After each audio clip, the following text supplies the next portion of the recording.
कथा आहे पौष रविवारची. प्राचीन काळात एक मोठं नगर होतं. तिथे एक मोठा राजा होता. तिथे एक म्हातारी राहत होती. ती पौष रविवारी सूर्यनारायणाची पूजा करायची, उपासना करायची. तिची परिस्थिती फार नाजूक होती. सकाळी ती उठायची, सणासणवण करायची, घर स्वच्छ करून देवाची पूजापाठ करायची. हा तिचा नित्यक्रम असायचा. नेहमीप्रमाणे याही वर्षी तिने पौष महिन्यातील रविवारची पूजा केली. सकाळी उठून घरदार स्वच्छ केलं व शेजारणीच्या गोठ्यातील शेण आणून सडासारवण केलं. रांगोळ काढून सूर्य उगवायच्या आधी केस विंचरले आणि सूर्य उदयाच्या वेळी तिची सूर्य उपासना पूर्ण व्हायची. तिच्या शेजारणीचा स्वभाव चांगला नव्हता. ती प्रत्येकावर जळत राहायची. तिला शेण घेऊन गेलेलं आवडत नव्हतं. तरीसुद्धा म्हातारी तिला विनंती करून शेण घेऊन यायची. दुसऱ्या रविवारी म्हातारीला गोठ्यात गाय दिसली नाही. गाय कुठे आहे तिला प्रश्न पडला. तिने वेळ न घालवता तिने बऱ्याच ठिकाणी शेण शोधण्यासाठी गेली, पण तिला शेण कुठेच मिळालं नाही. मग तिने पाण्याचा सडा टाकला व त्यावर तिने रांगोळी काढली. मग त्या दिवशी तिच्या घरात अन्नाचा एकही कण नव्हता.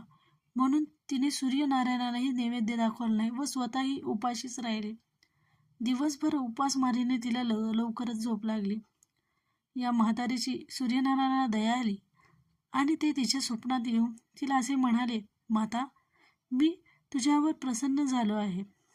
तुला काय मागायचे ते माग. एवढ्या कठीण परिस्थितीतही तू माझे व्रत केले, मग मी तुला गाय भेट देतो. असे म्हणून सूर्य भगवान अदृश्य झाले आणि सकाळी म्हातारी लवकर उठली व तिला अंगणात गाय व वासरू दिसले. तिला फारच आनंद झाला आणि तिला रात्रीचे स्वप्न तिला आठवले. मग तिला कळलं, चमत्कार हा सूर्यनारायणाचाच आहे. मग तिने अंगणातच गाय वासरू बांधलं, चारा टाकला व नेहमीप्रमाणे सडासारवण रांगोळी काढली, घर स्वच्छ केलं व सूर्यनारायणाची उदयाच्या वेळी पूजा केली. त्यानंतर तिच्यावर जळणारी शेजारी नाही. तिने हा सर्व चमत्कार पाहिला व तिला प्रश्न पडला की म्हातारीची परिस्थिती एवढी बिकट, मी माझी गाय घरात बांधली आणि शेणासाठी तिने ही दुसरी गाय कशी उभी केली, हा तिला प्रश्न पडला आणि ती जास्त जळायला लागली.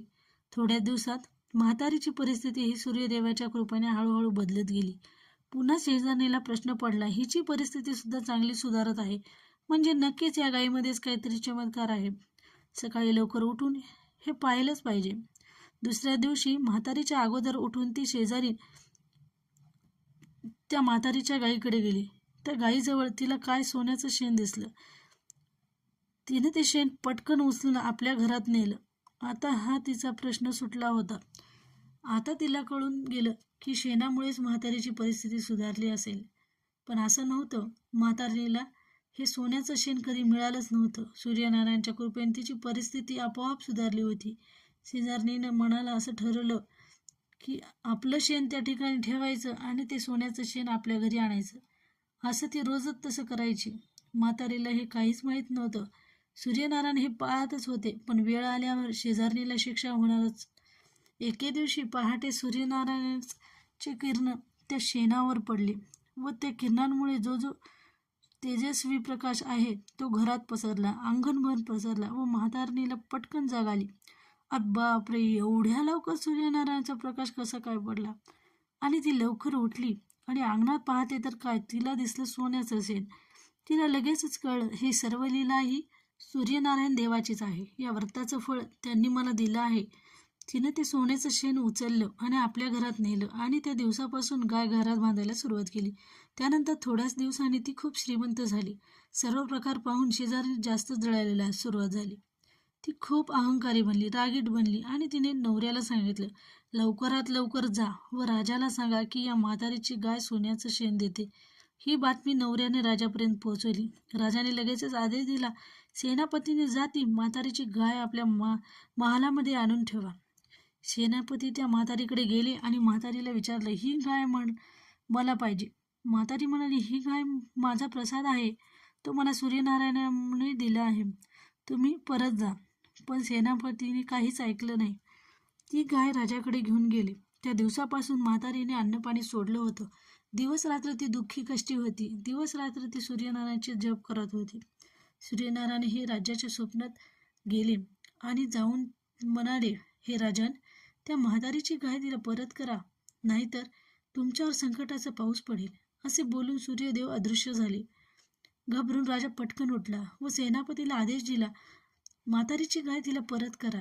तेव्हा सेनापतीने म्हातारीची गाय परत केली. म्हातारीला खूप आनंद झाला आणि त्या शेजारणीचा दुष्टपणा राजापर्यंत पोहोचला. राजाने लगेच आदेश केला, या बाईला शिक्षा करा व गावामध्ये अशी दौंडी पिटवा की प्रत्येक घरोघरी पौष महिन्याच्या रविवारी सूर्यनारायणाचे व्रत हे केलेच पाहिजे. कहाणी ही ऐकलीच पाहिजे. तेव्हा राजाच्या आदेशानुसार सेनापतीने पूर्ण नगरात सूर्यनारायणाची उपासनेची सुरुवात झाली आणि या उपासनेचे त्यांना सूर्यनारायणाने फळही दिले.